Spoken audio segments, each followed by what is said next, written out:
Good morning, Namaskar. This is the bi-monthly monetary policy statement for August, and this is how it goes. As we celebrate India's 77th Independence Day in a few days, I am happy to note that the Indian economy is exuding enhanced strength and stability despite the massive shocks to the global economy in recent years. Our economy has continued to grow at a reasonable pace, becoming the fifth largest economy in the world and contributing around 15% to global growth. We have also made significant progress towards controlling inflation. Our banks remain healthiest in more than a decade, with historically high levels of capital, declining levels of non-performing assets, and rising profitability. Corporate balance sheets are robust with lower leverage, improving debt servicing capacity, and strong profitability. Lower current account deficit and ample capital flows have imparted strength to our external sector. The resultant accretion to foreign exchange reserves has provided a buffer against external shocks. Overall, India's strong macroeconomic fundamentals have laid the foundations for sustainable growth. In a moment like this, we need to continue with our efforts to maintain macro-financial stability while pushing our growth frontier further.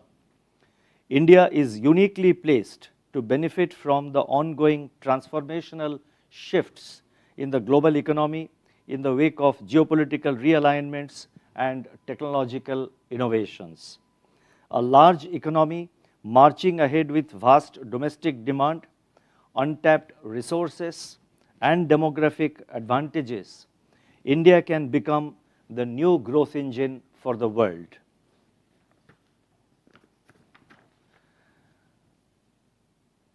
In this background, the Monetary Policy Committee met on 8th, 9th, and 10th of August. After detailed deliberation on all relevant aspects, the Monetary Policy Committee decided unanimously to keep the policy repo rate unchanged at 6%, 6.5%. It's 6.5%. Consequently, the standing deposit facility, that is SDF rate, remains at 6.25%, and the marginal standing facility, that is MSF rate, and the bank rate stand at 6.75%. The MPC also decided by a majority of 5 out of 6 members to remain focused on withdrawal of accommodation to ensure that inflation progressively aligns with the target while supporting growth. Let me now explain the MPC's rationale for these decisions on the policy rate and the stance. Headline inflation, after reaching a low of 4.3% in May 2023, rose in June and is expected to surge during July-August, led by vegetable prices. While the vegetable price shock may reverse quickly, possible El Nino weather conditions, along with global food prices, need to be watched closely against the backdrop of a skewed southwest monsoon so far. These developments warrant a heightened vigil on the evolving inflation trajectory. The cumulative rate hike of 250 basis points undertaken by the MPC so far is working its way into the economy. Nevertheless, domestic economic activity is holding up well and is likely to retain its momentum despite weak external demand. Considering this confluence of factors, the MPC decided to remain watchful and evaluate the emerging situation. Consequently, the MPC decided to keep the policy repo rate unchanged at 6.5% with preparedness to act should the situation so warrant. The MPC remains resolute in its commitment to align inflation to the 4% target and anchoring of inflation expectations. Further, with monetary transmission still underway, and I have given some details in the footnote of my statement with regard to this, when I say monetary policy transmission is still underway, there are some additional information given in the footnote. Those of you who are interested may have a look at it. Further, with monetary transmission still underway and headline inflation remaining higher than the 4% target, the MPC decided to remain focused on withdrawal of accommodation to ensure that inflation progressively aligns with the target while supporting growth. I would now like to provide our assessment of the growth and inflation scenario. First, I would like to take up global growth. The global economy continues to face daunting challenges of elevated inflation, high levels of debt, tight and volatile financial conditions, continuing geopolitical tensions, fragmentations, and extreme weather conditions. Belying earlier apprehensions, a number of economies have demonstrated remarkable resilience, and the grim prospects of hard landing appear to have receded. Nevertheless, global growth is likely to remain low by historical standards in the current year and also in the next few years. Despite upward revision in the global growth forecast for 2023 by the International Monetary Fund. World merchandise trade volume growth is projected by the WTO to decelerate from 2.7% in 2022 to 1.7% in 2023. Headline inflation is easing unevenly across countries and remains above the target in major economies.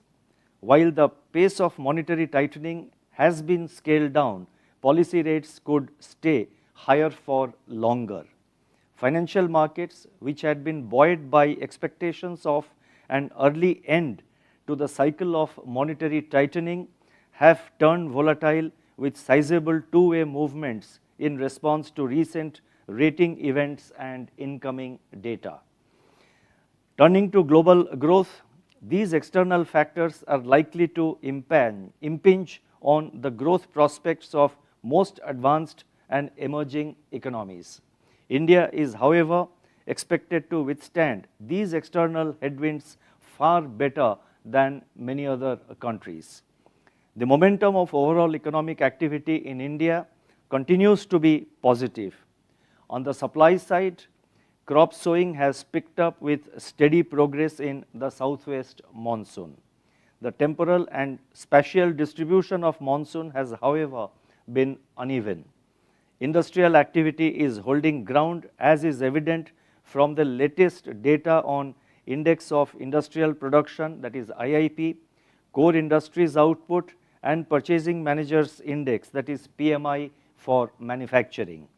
Buoyant services activity is reflected in healthy expansion in e-way bills, toll collections, railway freight, and a sharp jump in services PMI. On the other hand, commercial vehicle sales and domestic air cargo traffic contracted during Q1 of the current financial year. Aggregate demand conditions continue to be buoyant. Among urban demand indicators, domestic air passenger traffic, passenger vehicle sales, and households credit are exhibiting sustained growth. In the case of rural demand, tractor and fertilizer sales improved in June, while two-wheeler sales moderated.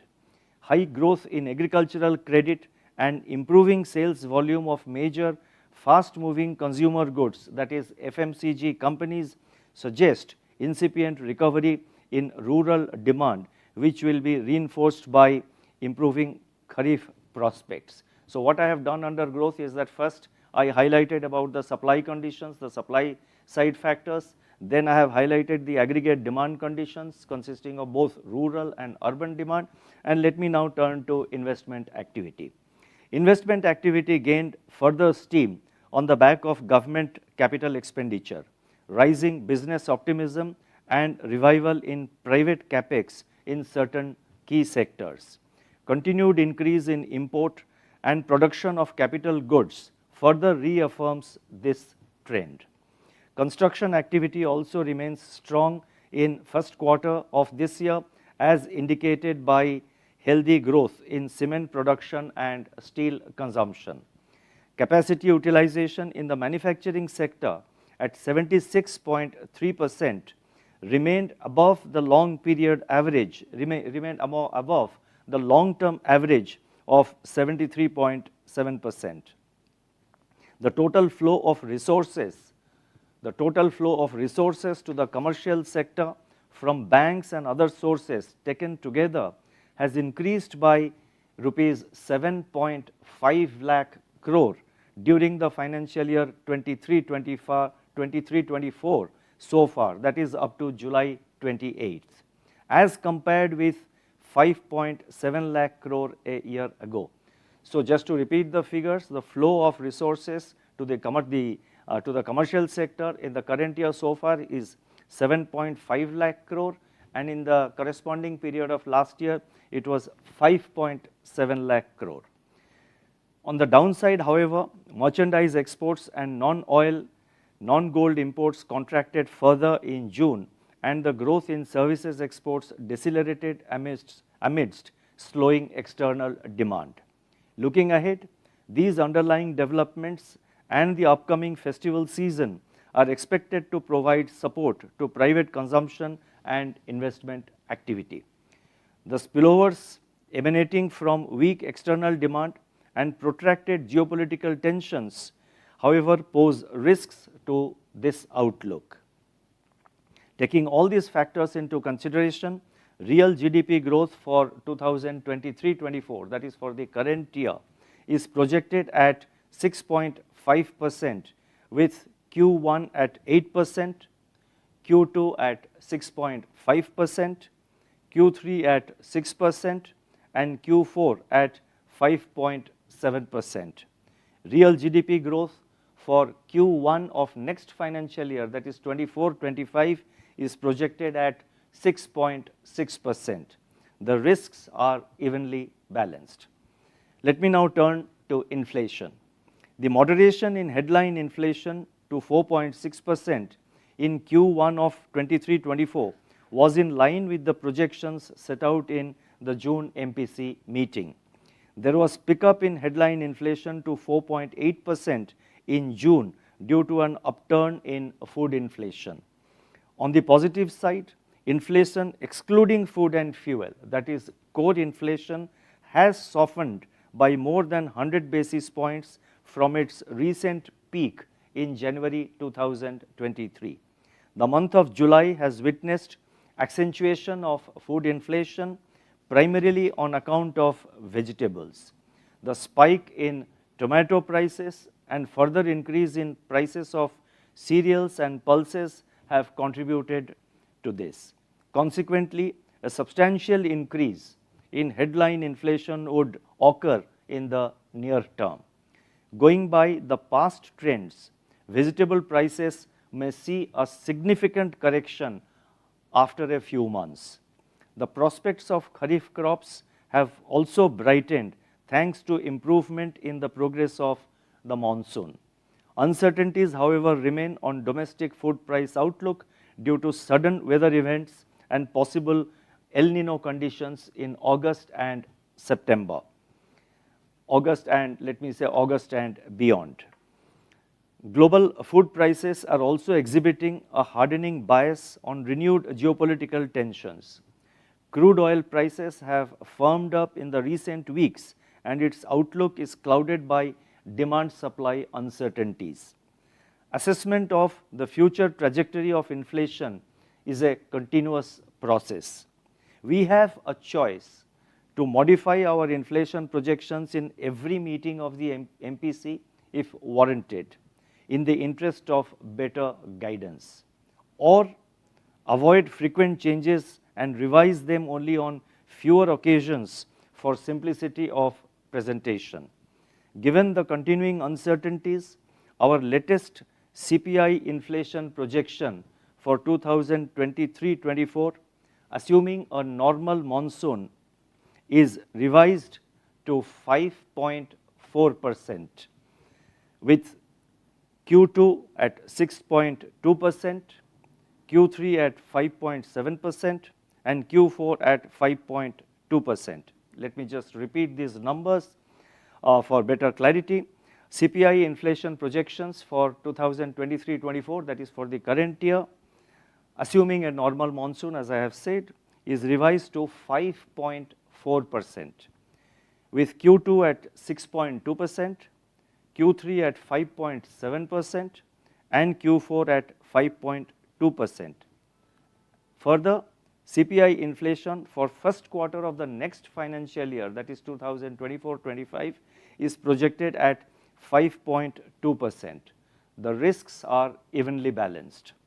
Headline inflation projection for the second quarter of 23-24, that is, for the months of July, August, and September this year, has been revised up substantially, primarily due to price shock from vegetables. Given the likely short-term nature of these shocks, monetary policy can look through high inflation prints caused by such shocks for some time. The frequent incidences of recurring food price shocks, however, pose a risk to anchoring of inflation expectations, which was underway and which has been underway since September 2022. The role of continued and timely supply-side interventions assumes criticality in limiting the severity and duration of such shocks. In such circumstances, it is necessary to be watchful of the emerging trends and the risks to price stability. We have to stand in readiness to go beyond keeping Arjuna's eye to deploying policy instruments, if necessary. I reiterate what I said in the previous June policy statement. Bringing headline inflation within the tolerance band is not enough. We need to remain firmly focused on aligning inflation to the target of 4%. With this, I would now like to take up the liquidity and financial market conditions. The level of surplus liquidity in the system has gone up in the recent months on the back of the return of rupees 2,000 banknotes to the banking system, RBI surplus transfer to the government, pickup in government spending, and capital inflows. The overall daily absorption under the liquidity adjustment facility, that is LAF, was 1.7 lakh crore in June and 1.8 lakh crore in July this year. Despite such surplus liquidity, market response to RBI's 14-day variable rate repo auctions, that is VRRR auctions, was lukewarm. Instead, banks preferred to place their surplus liquidity in the less remunerative standing deposit facility, that is SDF. Although the fine-tuning VRRR auctions of 1 to 4 days maturity during this period evoked better response from the market, this essentially, let me just read it again. Although the fine-tuning VRRR auctions of 1 to 4 days maturity during this period evoked better response from the market, this essentially reflects greater risk aversion among the banks to park large funds under the main operation. In this context, it is necessary to reiterate that fine-tuning operations, that is overnight operations up to 13 days, are undertaken to deal with special or exceptional situations and cannot become a rule.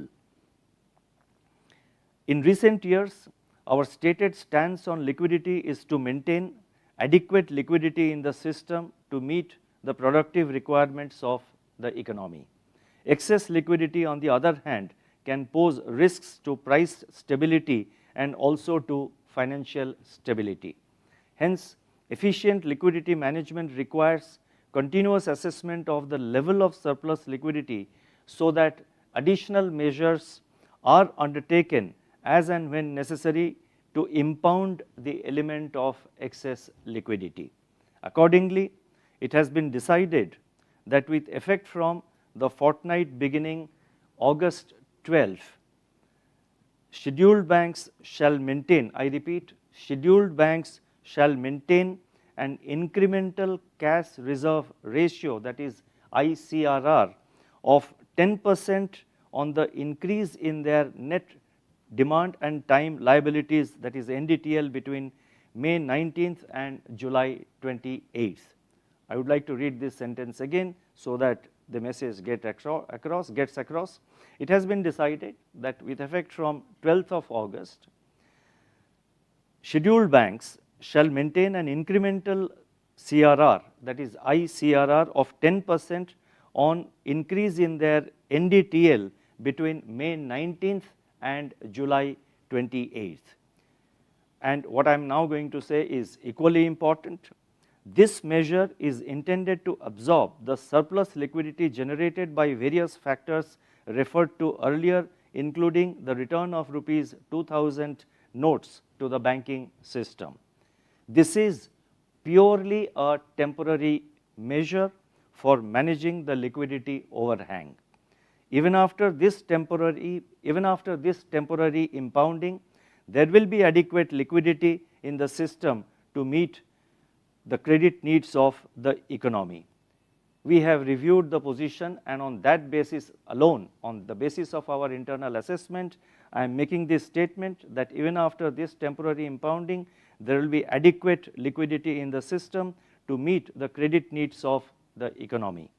The incremental CRR will be reviewed on 8th September or earlier with a view to returning the impounded funds to the banking system ahead of the festival season. I must add that the existing cash reserve ratio, that is CRR, remains unchanged at 4.5%. I would now like to focus on financial stability. The Indian financial sector has been stable and resilient as reflected in sustained growth in bank credit, low levels of non-performing assets, and adequate capital and liquidity buffers. Macro stress tests for credit risk reveal that scheduled commercial banks would be able to comply with the minimum capital requirements even under severe stress scenarios. There is, however, no room for complacency because it is during tranquil and good times that vulnerabilities may creep in. Hence, buffers are best built up during these periods. A stable financial system is a prerequisite for price stability and sustained growth. This is a shared responsibility in which regulated entities like banks, NBFCs, and others are important stakeholders. On its part, the Reserve Bank remains steadfast in its commitment to safeguard the financial system from the emerging and potential challenges. We expect the same from the regulated entities also. As regards the external sector, India's current account deficit was contained at 2% of GDP in 2022-23 as compared with 1.2% in 2021-22. Merchandise trade deficit has narrowed in the first quarter of the current financial year, that is 23-24, with contraction in imports exceeding contraction in exports. Services exports and remittances are, however, expected to provide cushion to the current account deficit. We therefore expect the current account deficit to remain eminently manageable during the current financial year also.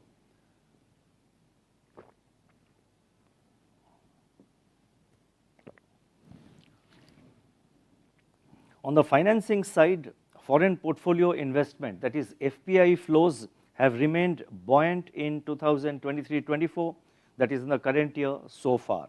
Net FPI inflows have been US $20.1 billion up to August 8, which is the highest since 2014-15. In the corresponding period of the previous year, there were net outflows of 12.6 billion US dollars. The inflows under external commercial borrowings also witnessed a turnaround with net inflows of 6 billion US dollars during April-June this year, as against net outflows of 2.9 billion US dollars a year ago. Net foreign direct investment, that is net FDI flows to India, on the other hand, fell to $5.5 billion during April-May 2023 from 10.6 billion a year ago, reflecting a global slowdown in FDI inflows or in FDI flows. Latest available data suggest that India's external debt to GDP ratio improved to 18.9% at the end of March 23 from 20% at the end of March 2022. The Indian rupee has remained stable since January 2023. Foreign exchange reserves have crossed the mark of US 600 billion. The umbrella has gathered strength, and I am not saying this in the context of the monsoon rains. I would now like to proceed and announce certain additional measures. As you would be aware, we announced several measures as a part of the MPC statement, and a number of these measures have very far-reaching consequences, and they make a lot of impact on our overall financial inclusion, on our financial, on deepening of credit, on the spread of UPI, and on other aspects of the economy. So we have a few measures. I request your continued patience. The first announcement relates to review of regulatory framework for financial benchmark administrators. It has been decided to revise the extant regulations issued in June 2019 and put in place a comprehensive risk-based framework for administration of financial benchmarks. This will cover all benchmarks related to foreign exchange, interest rates, money markets, and government securities. The revised directions will provide greater assurance about the accuracy and integrity of the financial benchmarks. The next announcement relates to review of regulatory framework for infrastructure debt fund NBFCs, that is IDF NBFCs. At present, infrastructure debt funds provide refinancing facilities for lenders in the infrastructure sector. The extant regulatory framework for IDFs has been revised. The key changes in the revised framework are: 1. Withdrawal of the requirement to have a sponsor for the IDFs. 2. Allowing IDFs to finance toll operate transfer, that is TOT projects, as direct lenders. 3. Permitting IDFs to raise funds through ECBs. And 4. Making tripartite agreements optional for PPP projects. These changes are expected to further augment the capacity for infrastructure financing in the country. The next announcement relates to greater transparency in interest rate reset of equated monthly installments based floating rate loans. Now let me just read it again, I think that was too long. The next announcement relates to bringing in greater transparency in interest rate reset of EMI installment based floating interest loans. It is proposed to put in place a transparent framework for reset of interest rates on floating interest loans. The framework will require regulated entities to, again there are various components, it will require the regulated entities to, number 1, clearly communicate with borrowers for resetting the tenor and or the EMI. Number 2, provide options for switching to fixed rate loans or foreclosure of loans. 3, disclose various charges incidental to the exercise of the options. And 4, ensure proper communication of key information to the borrowers. These measures will further strengthen consumer protection. The next announcement relates to consolidation and harmonization of instructions for supervisory data submission. The Reserve Bank has from time to time issued several guidelines on submission of supervisory returns by the supervised entities. It has been decided to consolidate and harmonize such guidelines into a single master direction to reduce compliance burden and to promote greater ease of doing business for supervised entities. And the next announcement, actually there are 3 announcements within this announcement, and it relates to UPI. And basically the announcements are related to bringing in conversational payments and offline capacity on the UPI, enhancement in transaction limit of small value offline digital payments. The details are as follows. With the objective of harnessing new technologies for enhancing the digital payments experience for users, it is proposed to, number 1, enable conversational payments on UPI, which will enable the users to engage in conversation with artificial intelligence powered systems to make payments. Number 2, introduce offline payments on UPI using near field communication technology through UPI Lite on device wallet. And number 3, enhance the transaction limit for small value digital payments in offline mode from rupees 200 to rupees 500 within the overall limit of rupees 2000 per payment instrument. These initiatives will further deepen the reach and use of digital payments in the country. And this is the final announcement, the next one, and it's really impactful. We expect this announcement going forward will have a huge impact on our credit sector. The Reserve Bank, in association with the Reserve Bank Innovation Hub, started a pilot project in September last year for frictionless credit delivery through end-to-end digital processes, starting with Kisan Credit Card Loans, that is KCC loans. The pilot for KCC loans is currently operational in select districts of Madhya Pradesh, Tamil Nadu, Karnataka, UP and Maharashtra. Recently, dairy loans have been included in the pilot project in select districts of Gujarat.